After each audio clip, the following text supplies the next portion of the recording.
നമ്മുടെ ഇന്ത്യയിലെ ഹരിയാനയിൽ ഭിവാനി എന്നൊരു ജില്ല. ഈ ജില്ലയിൽ പ്രവീൺ യാദവ് എന്നൊരാൾ ഡ്രൈവറായി ജോലി നോക്കുന്നു. പ്രവീൺ യാദവിന്റെ ജീവിതം എടുത്താൽ ചെറുപ്പം മുതൽ തന്നെ അത് വളരെ ബുദ്ധിമുട്ടുള്ളതായിരുന്നു. പ്രവീൺ യാദവ് ചെറുപ്പമായിരുന്നപ്പോൾ അയാളുടെ അമ്മ മരിച്ചു. പ്രവീണിനെയും സഹോദരനെയും ഉൾപ്പെടെ 3 കുട്ടികളെ വളരെ കഷ്ടപ്പെട്ട് വളർത്തിയത് അവന്റെ അച്ഛനായ സുഭാഷ് യാദവ് ആണ്. ഇങ്ങനെ ഒരു സമയത്ത് എല്ലാവരും വളർന്നു വലുതായി, എല്ലാവരും ജോലിക്ക് പോയി സെറ്റിൽ ആകുന്നു. ഇങ്ങനെ 2015 പ്രവീൺ യാദവ് രവീണ റാവു എന്നൊരു സ്ത്രീയെ കണ്ടുമുട്ടുന്നു. രവീണയെ സംബന്ധിച്ചിടത്തോളം അവൾ +2 മാത്രമേ പഠിച്ചിട്ടുള്ളൂ. പിന്നീട് കോളേജ് പഠനത്തിനൊന്നും പോയിട്ടില്ല. വീട്ടിലിരുന്ന് ചെറിയ ചെറിയ ജോലികളൊക്കെ ചെയ്യുന്നു. ഇങ്ങനെ പ്രവീൺ രവീണയെ കാണുന്നു, പരസ്പരം ഇഷ്ടപ്പെടുന്നു, രണ്ടുപേരും പ്രണയത്തിലാകുന്നു. രണ്ടുപേരും ഒരേ ഗ്രാമത്തിലുള്ളവരാണ്. ഒരു ദിവസം തന്റെ പ്രണയത്തെക്കുറിച്ച് പ്രവീൺ തന്റെ അച്ഛനോട് പറഞ്ഞു. അച്ഛൻ ഇതിന് ശക്തമായ എതിർപ്പ് പ്രകടിപ്പിച്ചു. 2 കുടുംബവും ഒരിക്കലും ഒത്തുപോവുകയില്ല. ആ പെൺകുട്ടി നമുക്ക് ഒരിക്കലും അനുയോജ്യമാകില്ല. അവളെ നീ മറക്കണം എന്ന് പറഞ്ഞു. ഈ സമയത്ത് പ്രവീണിന് അച്ഛന്റെ വാക്കുകൾ നിഷേധിക്കാനുമാകില്ല. ചെറിയ പ്രായം മുതലേ അച്ഛനാണ് കഷ്ടപ്പെട്ട് വളർത്തിയത്. പക്ഷെ തന്റെ പ്രണയം മറക്കാനും കഴിയില്ല. വീട്ടിൽ നിന്നും ഒളിച്ചോടിപ്പോയി വിവാഹം കഴിച്ചാൽ അച്ഛൻ ദുഃഖിക്കുമെന്നതുകൊണ്ട് വർഷം എത്ര എടുത്താലും പ്രശ്നമില്ല, രവീണയെ മാത്രമേ ഞാൻ വിവാഹം കഴിക്കൂ എന്ന വാശിയിൽ അയാൾ കാത്തിരുന്നു. അദ്ദേഹത്തിന്റെ ഈ ഒരു ക്ഷമയ്ക്കും കാത്തിരിപ്പിനും ഫലവും ലഭിച്ചു. 2 വർഷത്തെ പോരാട്ടത്തിന് ശേഷം അവസാനം 2017 പ്രവീണിന്റെ അച്ഛനായ സുഭാഷ് ഇവരുടെ ഒരു പ്രണയത്തെ അംഗീകരിച്ചു. അവസാനം 2 കുടുംബത്തിന്റെയും സമ്മതം ലഭിച്ച ശേഷം 2017 തന്നെ ഇവർക്ക് വിവാഹം നടക്കുന്നു. അടുത്തൊരു 2 വർഷങ്ങൾക്ക് ശേഷം 2019 ഇവർക്കൊരു ആൺകുഞ്ഞ് ജനിച്ചു. ആ കുഞ്ഞിന് മുകുൽ എന്ന പേര് കൊടുത്തു. അങ്ങനെ ആഗ്രഹിച്ച ആളെ തന്നെ വിവാഹം കഴിച്ചു. ഒരു ആൺകുഞ്ഞും ജനിച്ചു. ഇപ്പോ അമ്മായിയപ്പൻ മാത്രമാണ് വീട്ടിലുള്ളത്. പ്രവീണിന്റെ 2 സഹോദരന്മാർക്ക് പോലും വിവാഹം കഴിഞ്ഞു. അവരും പ്രത്യേക വീടുകളിലാണ് താമസിക്കുന്നത്. ഇങ്ങനെ രവീണ വളരെ സന്തോഷകരമായ ജീവിതം നയിക്കുന്നു. ഈ സമയത്ത് എപ്പോഴത്തെയും പോലെ അവളുടെ ഭർത്താവ് ഡ്രൈവറായി ജോലി ചെയ്യുന്നതുകൊണ്ട് അദ്ദേഹം പലപ്പോഴും ദീർഘദൂര യാത്രയ്ക്ക് പോകാറുണ്ട്. അതായത് സംസ്ഥാനം വിട്ട് സംസ്ഥാനത്തേക്ക് പോകും. ചില ദിവസങ്ങളിൽ 2-3 ദിവസം എടുക്കും തിരികെ വീട്ടിലേക്ക് എത്താൻ. കൂടാതെ ഇവളുടെ അമ്മായിയപ്പൻ സുഭാഷ് അദ്ദേഹം ഒരു കാറ്ററിംഗ് ബിസിനസ് നടത്തുകയാണ്. അയാളും പകൽ മുഴുവനും വീട്ടിലുണ്ടാവുകയില്ല. അപ്പോൾ വീട്ടിലെ അവസ്ഥ നോക്കിയാൽ മകൻ സ്കൂളിൽ പോകും, ഭർത്താവും ഉണ്ടാവുകയില്ല, അമ്മായിയപ്പൻ ഉണ്ടാവുകയില്ല. രവീണ വീട്ടിൽ ഒറ്റയ്ക്കാണ് ഇരിക്കുന്നത്. അവൾക്ക് ബോറടിക്കാൻ തുടങ്ങി. ഈ സമയം തന്റെ ഒറ്റപ്പെടൽ മാറ്റാനായി അവൾ ഇൻസ്റ്റഗ്രാമിൽ റീൽസ് ചെയ്യാൻ തുടങ്ങി. തുടക്കത്തിൽ ഒരു രസത്തിന് വേണ്ടി മാത്രം അവൾ അത് ചെയ്യാൻ തുടങ്ങി, സമയം പോക്കലിന്. അവളുടെ ഈ ഇൻസ്റ്റഗ്രാം റീൽ പതിയെ റീച്ച് ആകാൻ തുടങ്ങി, വൈറൽ ആകാൻ തുടങ്ങി. അതും ഈ പെൺകുട്ടികളൊക്കെ ഡാൻസ് കളിച്ചൊക്കെ വീഡിയോസ് ഇട്ടാൽ ഒരുപാട് പേർ അത് കാണാൻ വരും, കമന്റ് ചെയ്യും, ഇഷ്ടപ്പെടും. ഇവൾക്കത് വലിയ അത്ഭുതമായി മാറി. എന്റെ ഡാൻസ് കാണാനും ഇത്രയേറെ പേരുണ്ടല്ലോ, അവർക്ക് എന്നെ ഇഷ്ടപ്പെടുന്നുണ്ടല്ലോ. ഇങ്ങനെ ഇവൾക്കൊരു പ്രോത്സാഹനം ലഭിച്ചു. പിന്നെയും ഒരുപാട് വീഡിയോസ് പോസ്റ്റ് ചെയ്യാൻ തുടങ്ങി. ഇൻസ്റ്റഗ്രാമിൽ റീൽസ് ചെയ്തു, ടിക്ടോക്കിൽ റീൽസ് ചെയ്തു. പിന്നീട് യൂട്യൂബിലും ധാരാളം ഷോർട്സ് ചെയ്യാൻ തുടങ്ങി. അതിന് താഴെ ഒരുപാട് പേർ, പ്രധാനമായും പുരുഷന്മാർ, ആൺകുട്ടികൾ വന്ന് കമന്റ്സ് വാരി എറിയാൻ തുടങ്ങി. അവൾക്ക് അതും ഒരുപാട് സന്തോഷമായി. ഇൻസ്റ്റഗ്രാം അക്കൗണ്ടും പതിയെ വളരാൻ തുടങ്ങി. അങ്ങനെ ഇൻസ്റ്റഗ്രാമിൽ ഒരു പരിധിവരെയും അവൾക്ക് ഒരു സ്വാധീന ശക്തി ലഭിച്ചു. ഇങ്ങനെ ഒരു പ്രശസ്തിയിലെത്തിയപ്പോൾ ഒരുപാട് യൂട്യൂബ് ചാനൽസ് അവളെ സമീപിക്കാൻ തുടങ്ങി. മാധ്യമ ചാനലുകളും അവൾ അപ്രോച്ച് ചെയ്തു. എന്നിട്ട് ചെറിയ ഷോർട്സ് ഫിലിമിലും പരസ്യങ്ങളിലും അഭിനയിക്കാനായി അവളെ വിളിച്ചു. അവൾക്കത് വീണ്ടും സന്തോഷത്തിന് കാരണമായി. വളരെ ചുരുങ്ങിയ സമയത്തിനുള്ളിൽ തന്നെ സോഷ്യൽ മീഡിയയിൽ അവൾക്ക് നല്ലൊരു വളർച്ച ലഭിച്ചു. ആദ്യം ഇൻസ്റ്റഗ്രാമിൽ റീൽസ് ആയി, പിന്നീട് ഈ ലിപ്സിംഗ് വീഡിയോസ് ഒക്കെ ചെയ്തു, ഡബ്മാഷ് പോലെ അതും ചെയ്തു. പ്രധാനമായും അവൾക്ക് റീച്ച് ലഭിച്ചത് ഡാൻസ് ആയിരുന്നു. അതായത് ഒരു സിനിമാ പാട്ടിന് കൃത്യമായ രീതിയിൽ ഡാൻസ് കളിക്കുക, അതിനനുസരിച്ചതുപോലുള്ള കോസ്റ്റ്യൂംസ് ധരിച്ച് ഡാൻസ് ചെയ്യുക, ഇതൊക്കെ ആയപ്പോൾ ആ വീഡിയോസ് എല്ലാം വൈറലായി. അങ്ങനെ ഇൻസ്റ്റഗ്രാമിൽ ഇവളുടെ ഗ്രോത്ത് ഇങ്ങനെ അധികമായിക്കൊണ്ടിരിക്കുകയാണ്. ഇതിനെക്കുറിച്ച് ഒരു ഘട്ടത്തിൽ ഭർത്താവിന് മനസ്സിലാകുന്നു. ഇപ്പോൾ അവൾ ഫേമസ് ആവുകയാണെങ്കിൽ ഓട്ടോമാറ്റിക്കായി അവളുടെ ഈ വീഡിയോസ് ഒക്കെ നമ്മുടെ സറൗണ്ടിങ്സിലുള്ള എല്ലാവരും കാണും, ഭർത്താവിൻ്റെ സുഹൃത്തുക്കളും കാണും. ഭർത്താവിൻ്റെ സുഹൃത്തുക്കൾ അതിനെക്കുറിച്ച് കമൻറ്റും ചെയ്യും. അതും നിങ്ങൾക്കിപ്പോൾ ഇൻസ്റ്റഗ്രാം ഷോർട്സ് ഒക്കെ കാണുമ്പോൾ തന്നെ മനസ്സിലാകും. ചില ഇൻഫ്ലുവൻസേഴ്സ് വസ്ത്രധാരണ രീതി ഒന്ന് മാറ്റിയാൽ, അല്ലെങ്കിൽ ശരീരത്തിലെ വസ്ത്രത്തിന്റെ അളവൊന്ന് കുറച്ചാൽ, ഒന്ന് എക്സ്പോസ് ചെയ്താൽ ഒരുപാട് ലൈക്സും കമന്റ്സും വരും, വ്യൂസും ഉണ്ടാകും. ഇവളും അങ്ങനെ കുറച്ച് വീഡിയോസ് ഇട്ടു. ഇത് ഭർത്താവിന്റെ സുഹൃത്തുക്കൾക്കിടയിൽ വലിയൊരു കോളിളക്കം ഉണ്ടാക്കി. സുഹൃത്തുക്കൾ പോലും അതിൽ കമന്റ് ചെയ്യാൻ തുടങ്ങി. ഇതിനെക്കുറിച്ച് ഭർത്താവ് അറിയുന്നു. ഒരു ദിവസം പ്രവീണിന് വല്ലാത്ത ദേഷ്യം വരുന്നു. ഉടൻ തന്നെ ഈ ഭാര്യ ഭർത്താക്കന്മാർക്കിടയിൽ വല്ലാത്ത വഴക്കുണ്ടായി. പ്രവീൺ പറഞ്ഞു, നീ ഇങ്ങനെ റീൽസ് ഇടുകയാണെങ്കിൽ ഇനി നീ സോഷ്യൽ മീഡിയയെ ഉപയോഗിക്കേണ്ട, ഇതോടുകൂടി എല്ലാം അവസാനിപ്പിക്കണം എന്ന രീതിയിൽ പറഞ്ഞു. പക്ഷെ അവൾ ചിന്തിച്ചത്, ഞാൻ ഇപ്പോഴാണ് പതിയെ ഒരു ഉയർച്ചയിൽ എത്തിയിരിക്കുന്നത്. ഈ സമയം എന്നെ കൊണ്ട് എങ്ങനെ ഇത് വിട്ടുപോകാൻ കഴിയും? എന്നെ കൊണ്ടത് കഴിയില്ല എന്ന് പറഞ്ഞു. അതുകൊണ്ട് തന്നെ ഈ വാക്കുതർക്കം വീണ്ടും കൂടി വന്നു. ഭർത്താവ് എത്ര തന്നെ എതിർപ്പ് അറിയിച്ചാൽ കൂടിയും അവൾക്ക് ആ സോഷ്യൽ മീഡിയ ജീവിതം വിട്ട് പുറത്തേക്ക് വരാനേ സാധിച്ചില്ല. അവളുടെ ഒരു പദ്ധതി എന്താണെന്ന് ചോദിച്ചാൽ, ഇപ്പോഴാണ് ഫേമസ് ആയത്, ഇനി ഒരുപാട് പരസ്യങ്ങളിൽ അഭിനയിക്കണം, ഷോർട്ട് ഫിലിംസിൽ അഭിനയിക്കണം, അടുത്തതായി സിനിമ ഇൻഡസ്ട്രിയിലേക്ക് പോകണം, പണം ഒഴുകിയെത്തും, സ്വന്തമായി ഒരു ആഡംബര വീട് വാങ്ങണം, കാറ് വാങ്ങണം, കടങ്ങളെല്ലാം വീട്ടി സന്തോഷകരമായി സുഖമായി ജീവിക്കണം. ഇതാണ് അവളുടെ സ്വപ്നം. ആസ് യൂഷ്വൽ ഇപ്പോഴുള്ള എല്ലാ സോഷ്യൽ മീഡിയ ഇൻഫ്ലുവൻസേഴ്സിന്റെയും ഒരു സ്വപ്നം പോലെ തന്നെ. എന്നാൽ അവളുടെ ഭർത്താവ് അതിനെതിരെയായിരുന്നു. ഈ സ്വപ്നങ്ങളുടെ എല്ലാം ഒരു തടസ്സമായിരുന്നു അവളുടെ ഭർത്താവ്. ഇങ്ങനെ അവളുടെ ജീവിതം വല്ലാത്ത ആശയക്കുഴപ്പത്തിൽ പോയിക്കൊണ്ടിരിക്കുമ്പോഴാണ് 2025 മാർച്ച് മാസം 25 ഭർത്താവായ പ്രവീൺ പതിവ് പോലെ ജോലി പൂർത്തിയാക്കി വൈകുന്നേരം വീട്ടിലെത്തി. ഭാര്യയും മകനുമായി സമയം ചിലവഴിച്ചു. രാത്രി സന്തോഷത്തോടു കൂടി അത്താഴവും കഴിച്ച് ഉറങ്ങാൻ കിടക്കുന്നു. പിന്നെ പുലർച്ചെ ഒരു 3 മണി. ഭാര്യ ഉണർന്നു നോക്കുമ്പോൾ അടുത്ത് ഭർത്താവില്ല. അദ്ദേഹം എവിടെ പോയി എന്ന് അവൾ വീട് മുഴുവനും തിരഞ്ഞു. എവിടെയും അയാളെ കാണാനില്ല. വീടിന്റെ വാതിൽ തുറന്ന് പുറത്തേക്ക് വരുന്നു. വീടിന് പുറത്ത് ടെറസിലേക്ക് കയറാനുള്ള പടികളുണ്ട്. ആ പടിയിലിരുന്ന് അദ്ദേഹം പുകവലിക്കുകയാണ്. സമയം പുലർച്ചെ ഒരു 3 മണിയാണ്. ഇപ്പൊ അവൾ ചോദിച്ചു, എന്ത് സംഭവിച്ചു നിങ്ങൾക്ക്? എന്തിനാണ് ഇവിടെ ഇങ്ങനെ ഇരിക്കുന്നത് എന്ന്. ഇപ്പോൾ പ്രവീൺ പറഞ്ഞത്, ഇല്ല, എനിക്ക് ഉറങ്ങാൻ കഴിയുന്നില്ല, എൻ്റെ മനസ്സ് ശരിയില്ല, അതുകൊണ്ടാണ് ഞാൻ സ്മോക്ക് ചെയ്യുന്നത് എന്ന് മറുപടി പറഞ്ഞു. ഇതിന് ഭാര്യ, നിങ്ങൾ ഒന്നിനെക്കുറിച്ചും ചിന്തിച്ച് ആകുലപ്പെടണ്ട, എല്ലാം ശരിയാകും, വാ നമുക്ക് കിടന്നുറങ്ങാം എന്ന് ഭർത്താവിനെ വിളിച്ചുകൊണ്ട് പോകുന്നു. ഇപ്പോൾ രാവിലെ ഒരു 7 മണിയായിട്ടുണ്ടാകും. രവീണ എഴുന്നേറ്റ് ചുറ്റും നോക്കുമ്പോൾ അവളുടെ ഭർത്താവ് കിടക്കയിലില്ല. പക്ഷേ ഇതൊരു സാധാരണമായ കാര്യമാണ്. അദ്ദേഹം ഡ്രൈവറായല്ലേ ജോലി ചെയ്യുന്നത്. പലപ്പോഴും അതിരാവിലെ എഴുന്നേറ്റ് പോകും. 6 മണിക്ക് പോകും, രാത്രി 12, 1 മണിക്കൊക്കെ വരും. ചിലപ്പോൾ 2-3 ദിവസങ്ങൾക്ക് ശേഷം പോലും തിരിച്ചെത്തും. ഇപ്പൊ ഭാര്യ ചിന്തിച്ചത് അദ്ദേഹം നേരത്തെ എഴുന്നേറ്റ് ജോലിക്ക് പോയിട്ടുണ്ടാകുമെന്ന്. അങ്ങനെ രാവിലെ പതിവ് പോലെ കുട്ടിയെ സ്കൂളിൽ കൊണ്ടാക്കി. സ്കൂൾ വിട്ട ശേഷം റീലുകളും ഷോർട്സും എല്ലാം ചെയ്യാനായി അവളുടെ സ്റ്റുഡിയോയിലേക്കും പോയി. അവളുടെ സോഷ്യൽ മീഡിയയ്ക്ക് ആവശ്യമായ എല്ലാ ജോലികളും അവൾ ചെയ്യുന്നു. ഇപ്പോൾ വൈകുന്നേരമായി മകനെ സ്കൂളിൽ നിന്നും തിരികെ കൊണ്ടുവരുന്നു. ഈ സമയം അമ്മയപ്പൻ ഒരു ചെറിയ സംശയം. മകൻ ജോലിക്ക് പോകുമ്പോഴെല്ലാം തന്നോട് പറഞ്ഞിട്ടാണ് പോകുന്നത്. എന്നാൽ ഇന്ന് അങ്ങനെ പറഞ്ഞില്ല. രാവിലെ മുതൽ കാണാനുമില്ല. ഉടൻ തന്നെ ഫോൺ ചെയ്ത് നോക്കി. ഫോൺ സ്വിച്ച് ഓഫ് ആണ്. ഇപ്പോ അദ്ദേഹത്തിന്റെ മനസ്സിൽ ഒരു ചെറിയ അസ്വസ്ഥതയുണ്ടായി. അടുത്ത മരുമകളോട് ചെന്ന് മകനെ കുറിച്ച് ചോദിച്ചു. അവൻ എപ്പോഴാണ് വന്നത്, എപ്പോഴാണ് പോയത് എന്ന്. ഇപ്പോ നടന്ന കാര്യങ്ങളെല്ലാം അവൾ പറഞ്ഞു. വൈകുന്നേരം വന്നു. പുലർച്ചെ ഒരു 3 മണിക്ക് അദ്ദേഹത്തിന് എന്തോ അസ്വസ്ഥതയുണ്ടായിരുന്നു. പക്ഷെ ഞങ്ങൾ പിന്നെ ഉറങ്ങാൻ കിടന്നു. എന്നാൽ ഞാൻ ഉണരുന്നതിന് മുൻപ് തന്നെ അദ്ദേഹം ജോലിക്ക് പോയി.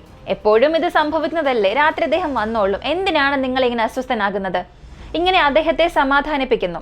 ഇപ്പൊ പ്രശ്നം എന്താണെന്ന് ചോദിച്ചാൽ, രാത്രി 8 മണിവരെയും പ്രവീൺ വീട്ടിൽ വന്നില്ല. അതൊരു പ്രധാനപ്പെട്ട പ്രശ്നമല്ല. പക്ഷെ രാവിലെ മുതൽ അവന്റെ ഫോൺ തന്നെ നോട്ട് റീച്ചബിൾ ആണ്. അതാണ് എല്ലാവർക്കും ഒരു ആശയക്കുഴപ്പം ഉണ്ടാക്കിയത്. പ്രവീൺ ചിലപ്പോൾ പോയിട്ട് 2-3 ദിവസം കഴിഞ്ഞു പോലും വരും, സ്വാഭാവികം. പക്ഷെ ഒരു ദിവസം പോലും അവന്റെ ഫോൺ നോട്ട് റീച്ചബിൾ ആയിട്ടുള്ള, സ്വിച്ച് ഓഫ് ആയിട്ടില്ല. ഇതാണ് അച്ഛനൊരു ഭയം ഉണ്ടാക്കിയത്. ഭാര്യ തുടക്കത്തിൽ ഇതൊന്നും വലിയ കാര്യമാക്കിയില്ല.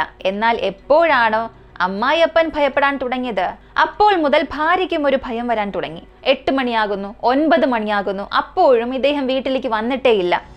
ഇപ്പോ വീട്ടിലുള്ളവരൊക്കെ ചിന്തിച്ചത്, ഇനിയും കാത്തിരുന്നിട്ട് പ്രയോജനമില്ല, പോലീസ് സ്റ്റേഷനിൽ ചെന്ന് ഒരു പരാതി കൊടുക്കാമെന്ന്. അങ്ങനെ തൊട്ടടുത്തുള്ള പോലീസ് സ്റ്റേഷനിൽ ചെന്ന് ഒരു പരാതി കൊടുത്തു. ഇപ്പോൾ അവിടെ ഉണ്ടായിരുന്ന ഒരു സീനിയർ ഓഫീസർ പറഞ്ഞത്, നോക്കുക, ഇന്ന് രാവിലെ അല്ലേ ജോലിക്ക് പോയത്, ഒരു ഡ്രൈവറുടെ ജോലി എങ്ങനെയായിരിക്കും? ഫോണിൽ എന്തെങ്കിലും ഒരു പ്രശ്നമായിരിക്കാം, നോട്ട് റീച്ചബിൾ ആയിട്ടുണ്ടാകാം, ലോങ് ഡ്രൈവ് ആയിരിക്കാം. നിങ്ങൾ കാത്തിരിക്കുക, നാളെ വരെയും കാത്തിരിക്കുക. അദ്ദേഹം വന്നില്ല എന്നുണ്ടെങ്കിൽ നമുക്ക് തിരച്ചിൽ നടത്താം എന്ന രീതിയിൽ പറഞ്ഞു. ഇപ്പൊ 26-ാം തീയതി രാത്രി വന്നില്ല, 27-ാം തീയതി രാവിലെ ആയിട്ടും തിരിച്ചെത്തിയില്ല, ഉച്ചവരെയും വന്നില്ല, ഫോണും നോട്ട് റീച്ചബിൾ ആണ്. അടുത്ത 27-ാം തീയതി ഉച്ചയ്ക്ക് ശേഷം വീണ്ടും പോലീസ് സ്റ്റേഷനിലേക്ക് പോകുന്നു. സർ, എന്റെ മകൻ ഇതുവരെയും വീട്ടിലെത്തിയില്ല, അവനെ കണ്ടെത്തി നൽകണമെന്ന് ഒഫീഷ്യലായി തന്നെ ഒരു കംപ്ലൈന്റ് കൊടുത്തു. 27-ാം തീയതി മുതലാണ് പോലീസ് പ്രവീൺ എന്ന വ്യക്തിയെ തിരയാൻ തുടങ്ങുന്നത്. അങ്ങനെ പോലീസ് അവനെക്കുറിച്ച് തിരഞ്ഞപ്പോൾ ബന്ധുക്കളോടും സുഹൃത്തുക്കളോടും അവനെക്കുറിച്ച് അറിയാവുന്ന എല്ലാവരോടും അന്വേഷിക്കാൻ തുടങ്ങി. എല്ലാവരും പറഞ്ഞ ഒരേ ഒരു മറുപടി, പ്രവീൺ ഇവിടെ വന്നിട്ടില്ല എന്നാണ്. അദ്ദേഹത്തിന്റെ ജോലി സ്ഥലത്ത് പോയി നോക്കിയപ്പോൾ അവർ പറഞ്ഞത്, പ്രവീൺ ഇന്നലെ ജോലിക്ക് വന്നിട്ടേ ഇല്ല എന്നായിരുന്നു. ഇതാണ് എല്ലാവർക്കും ഉത്കണ്ഠ വർദ്ധിപ്പിച്ചത്. പോലീസ് ഒരു വശത്ത് തിരച്ചിൽ നടത്തുന്നു, മറുവശത്ത് വീട്ടുകാരും തിരയുന്നു. എന്നാൽ പ്രവീണിനെ കുറിച്ച് എവിടെയും ഒരു സൂചനയും ലഭിച്ചില്ല. പ്രണയിച്ച് വിവാഹം കഴിച്ചു, സന്തോഷകരമായി ജീവിതം നയിച്ചുകൊണ്ടിരുന്നു. ഭർത്താവ് പെട്ടെന്ന് അപ്രത്യക്ഷനായി. അത് ഭാര്യയ്ക്ക് വലിയ ഞെട്ടലുണ്ടാക്കി. അവൾക്കിപ്പോൾ എന്ത് ചെയ്യണമെന്നേ അറിയില്ല. 6 വയസ്സുള്ള ഒരു കുഞ്ഞിനെയും കയ്യിൽ വെച്ചുകൊണ്ട് ഭർത്താവിന് എന്ത് സംഭവിച്ചിരിക്കാമെന്നറിയാതെ വല്ലാത്ത ദുഃഖത്തിലാണവൾ. ശരിക്കും രാവിലെ 3 മണിക്ക് ഉറക്കം വരാതെ എഴുന്നേറ്റിരുന്ന അയാൾ രാവിലെ 6 മണിക്ക് ഉണർന്ന് ജോലിക്ക് പോയോ? ജോലിക്ക് പോയില്ലെങ്കിൽ പ്രവീൺ എന്ന ഈ ഡ്രൈവർ എവിടെയാണ് പോയത്? പ്രവീണിന് യഥാർത്ഥത്തിൽ സംഭവിച്ചതെന്ത്? ഒരുപാട് ട്വിസ്റ്റ് ആൻഡ് ടേൺസ് നിറഞ്ഞ ഒരു യഥാർത്ഥ കുറ്റകൃത്യത്തെക്കുറിച്ചാണ് നമ്മൾ ഈ വീഡിയോയിലൂടെ അറിയാൻ പോകുന്നത്. അങ്ങനെ പ്രവീണിന് എന്ത് സംഭവിച്ചു എന്നുള്ളത് നിങ്ങൾ അറിയുന്നതിന് മുൻപ് നിങ്ങളുടെ സമയത്തിന്റെ 2 സെക്കൻഡ് എനിക്ക് വേണ്ടി മാറ്റിവെച്ച് എൻ്റെ വീഡിയോസ് നിങ്ങൾക്ക് ഇഷ്ടപ്പെടുകയാണെങ്കിൽ ലൈക്ക് ചെയ്തിട്ട് കമൻറ്റ് ചെയ്യുക. ഒരു പക്ഷേ ഈ ചാനൽ ഇതുവരെയും സബ്സ്ക്രൈബ് ചെയ്യാതെ കാണുന്നവരാണെങ്കിൽ സബ്സ്ക്രൈബ് ചെയ്ത് എന്നെ സപ്പോർട്ട് ചെയ്യുക. നിങ്ങൾ നൽകുന്ന ഓരോ ലൈക്കും കമൻറ്റും സബ്സ്ക്രിപ്ഷനുമായിരിക്കും ഈ ഒരു ചാനലിനെ അടുത്ത ഘട്ടത്തിലേക്ക് ലെവലിലേക്ക് കൊണ്ടുപോകാൻ സഹായിക്കുന്നത്.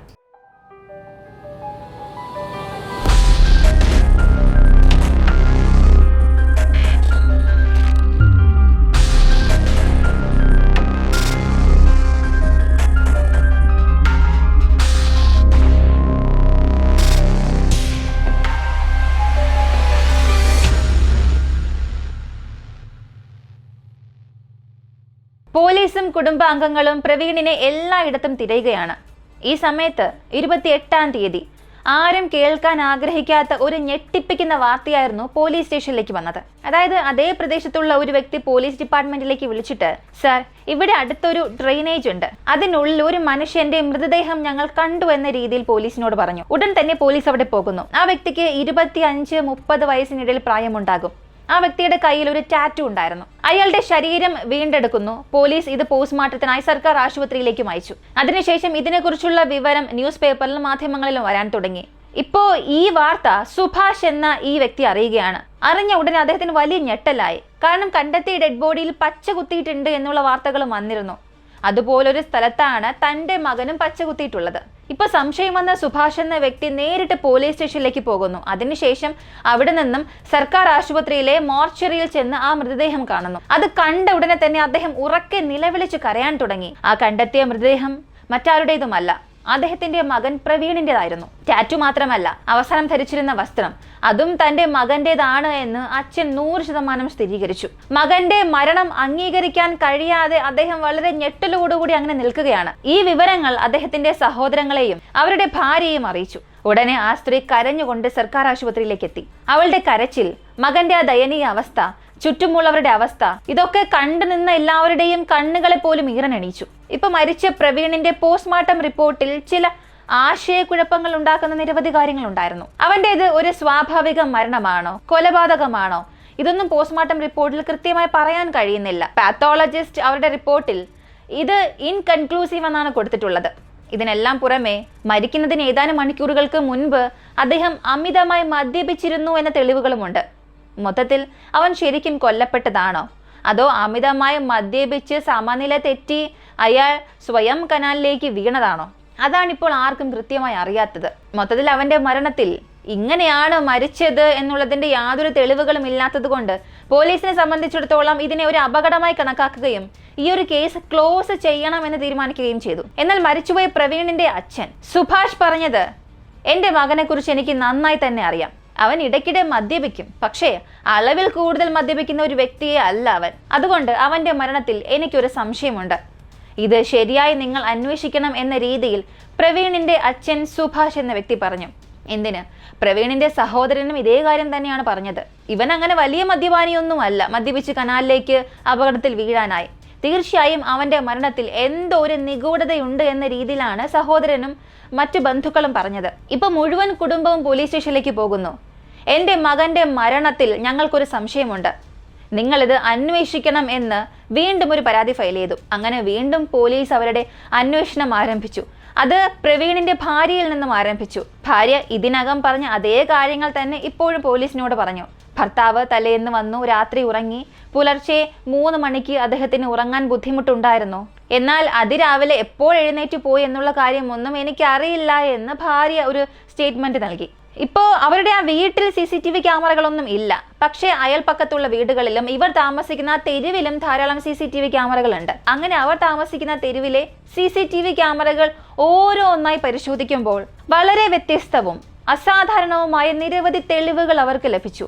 ഒന്നാമതായി, മാർച്ച് മാസം 25-ാം തീയതി ഉച്ചയ്ക്ക് ഒരു 2 മണിക്കാണ് പ്രവീൺ വീട്ടിലേക്ക് വന്നത്. അതായത് ഉച്ചയ്ക്ക് ഭക്ഷണം കഴിക്കാനായി വന്നു. ആ ഫൂട്ടേജ് മുഴുവനും പോലീസ് തുടർന്നിങ്ങനെ പരിശോധിച്ചു കൊണ്ടിരിക്കുമ്പോൾ 25-ാം തീയതി ഉച്ചയ്ക്ക് 2 മണിയോടുകൂടി അയാൾ വീട്ടിൽ എത്തിയതിനു ശേഷം പിന്നെ വീട് വിട്ട് പുറത്തു പോയതിന്റെ യാതൊരു തെളിവുമില്ല. എന്നാൽ ഭാര്യ പറഞ്ഞത് അദ്ദേഹം രാത്രി വന്നു, ഡിന്നർ കഴിച്ചു, അടുത്ത ദിവസം ജോലിക്ക് പോയി എന്നാണ്.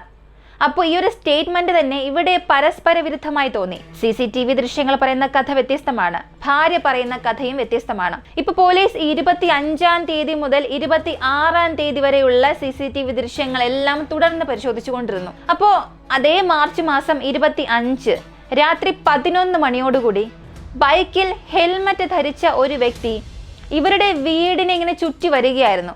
ഒരു 2-3 റൗണ്ട്സ് ഇങ്ങനെ കറങ്ങി വന്നു. പിന്നീട് അയാൾ ആ പ്രദേശം വിട്ടു. അടുത്ത ദിവസം രാവിലെ, അതായത് 26-ാം തീയതി പുലർച്ചെ 1 മണിയോടുകൂടി ഇതേ വ്യക്തി വീണ്ടും ബൈക്കിൽ ആ പ്രദേശത്തേക്ക് വന്നു. അതിന്റെ തെളിവുകളുമുണ്ട്. ഇപ്പോൾ പോലീസിന് തന്നെ ഒരു ആശയക്കുഴപ്പമുണ്ടാക്കിയ കാര്യം, തലേ ദിവസം ഉച്ചയ്ക്ക് 2 മണിക്ക് വീട്ടിലേക്ക് കയറിയ പ്രവീൺ വീട് വിട്ട് പുറത്തേക്ക് വന്നിട്ടില്ല.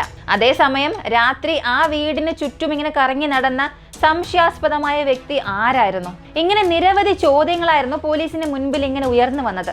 വീണ്ടും എന്ത് സംഭവിച്ചിട്ടുണ്ടാകും? ആരായിരിക്കും ഇത്? ഇങ്ങനെ പോലീസ് ഭ്രാന്ത് പിടിച്ച് ഓരോ കാര്യങ്ങളായി ചിന്തിച്ചു കൊണ്ടിരിക്കുന്ന സമയത്താണ് ഇതിനുള്ള മറുപടി CCTV ദൃശ്യങ്ങളിൽ നിന്ന് തന്നെ പോലീസിന് ലഭിച്ചു. മാർച്ച് മാസം 26-ാം തീയതി എന്ത് സംഭവിച്ചു എന്നുള്ളത് അതേ CCTV ദൃശ്യങ്ങൾ പരിശോധിച്ചപ്പോൾ മനസ്സിലായി. അതേ മാർച്ച് മാസം 26-ാം തീയതി രാവിലെ 3 മണി ഈ ഹെൽമറ്റ് ധരിച്ച വ്യക്തി രാവിലെ 1 മണിക്ക് അവിടേക്ക് വരുന്നു. അല്പസമയത്തിന് ശേഷം മറ്റൊരു ദൃശ്യത്തിൽ അതേ വ്യക്തിയുണ്ട്. പക്ഷെ ഇപ്പോൾ ആ വ്യക്തി ഒറ്റയ്ക്കല്ല, അയാളെ കൂടാതെ മറ്റ് 2 പേർ കൂടെ ഉണ്ട്. ഇപ്പൊ പോലീസ് സംശയിക്കുന്ന ആ ഒരു വ്യക്തിയാണ് ബൈക്ക് ഓടിക്കുന്നത്. നടുവിൽ മറ്റൊരാൾ ഇരിക്കുകയാണ്. അവർക്ക് പിന്നിൽ ഒരു സ്ത്രീയും ഇരിക്കുകയാണ്. ആ സ്ത്രീ മുഖം മറച്ച് ഒരു പർദ്ദ ധരിച്ചിരിക്കുകയാണ്. ഈ നടുവിലിരിക്കുന്ന വ്യക്തിയെ പോലീസിന് വ്യക്തമായി കാണാൻ സാധിക്കുന്നില്ല. ഈ മുഴുവൻ ദൃശ്യങ്ങളും വീണ്ടും വീണ്ടും പോലീസ് ഇങ്ങനെ പരിശോധിച്ചു കൊണ്ടിരിക്കുകയാണ്. ഓരോ സെക്കൻഡും വളരെ വ്യക്തമായി പോസ് ചെയ്ത്, റിവൈൻഡ് ചെയ്ത്, വീണ്ടും ഫോർവേഡ് ചെയ്ത് ഇങ്ങനെ ഓരോന്നായി നോക്കിക്കൊണ്ടിരിക്കുമ്പോഴാണ് പോലീസുകാരെ ഞെട്ടിപ്പിക്കുന്ന തരത്തിൽ മറ്റൊരു കാര്യം അവർക്ക് മനസ്സിലായത്. പോരാത്തതിന് പ്രവീണിന്റെ കുടുംബത്തിൽ നിന്നും അവർക്ക് മറ്റൊരു ഞെട്ടിപ്പിക്കുന്ന സൂചന ലഭിച്ചു. അങ്ങനെ പോലീസിന് ഈ കേസിൽ ലഭിച്ച ആ തെളിവ് എന്താണ്? കേസിനെ വലിയൊരു വഴിത്തിരിവിലേക്ക് നയിക്കാൻ പോലീസിന് ആ CCTV ഫൂട്ടേജിലൂടെ ലഭിച്ച ആ തെളിവ് എന്താണ്? ആ ഫൂട്ടേജിൽ കണ്ട ആ 3 വ്യക്തികൾ ആരെല്ലാം? അവർക്കും പ്രവീണിന്റെ മിസ്സിങ്ങിനും എന്താണ് ബന്ധം? സത്യത്തിൽ പ്രവീണിന് എന്താണ് സംഭവിച്ചത്? ഈ ചോദ്യങ്ങളുടെ എല്ലാം ഉത്തരം ഈ വീഡിയോയുടെ 2ാം ഭാഗത്തിൽ നിങ്ങൾക്ക് അറിയാൻ സാധിക്കും.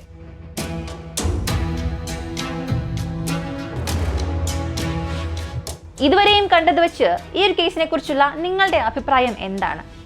പ്രവീണിന് സത്യത്തിൽ എന്ത് സംഭവിച്ചിരിക്കാം? ആ ബൈക്കിൽ വന്ന ആ 3 വ്യക്തികൾ ആരെല്ലാം? നമ്മൾ ഇത്രയും ദിവസം ഒരുപാട് കേസുകൾ ഡീകോഡ് ചെയ്തിട്ടുണ്ട്, ഒരുപാട് കേസുകളുടെ ലൂപ്പ് ഹോൾസ് അറിഞ്ഞിട്ടുണ്ട്, കേസിന്റെ ഇൻവെസ്റ്റിഗേഷൻ ടെക്നിക്സ് ഒക്കെ നമ്മൾ മനസ്സിലാക്കിയിട്ടുണ്ട്. ആ ഒരു രീതിയിൽ നിങ്ങൾ ചിന്തിച്ച് നോക്കുക, നിങ്ങളൊന്ന് ഇൻവെസ്റ്റിഗേറ്റ് ചെയ്ത് നോക്കുക. ഈ കേസ് നിങ്ങളെ കൊണ്ട് പരിഹരിക്കാൻ കഴിയുമോ ഇല്ലയോ എന്നറിയാം. നിങ്ങൾക്ക് തോന്നുന്ന അഭിപ്രായങ്ങളും നിർദ്ദേശങ്ങളും കമന്റിൽ പറയുക. പോകുന്നതിന് മുൻപായി മറക്കാതെ ഈ വീഡിയോ ലൈക്ക് ചെയ്യുക. ഇതുവരെയും സബ്സ്ക്രൈബ് ചെയ്തിട്ടില്ലെങ്കിൽ ദയവ് ചെയ്ത് ഇപ്പൊ തന്നെ സബ്സ്ക്രൈബ് ചെയ്യുക. മറ്റൊരു വീഡിയോയുമായി വീണ്ടും കാണാം.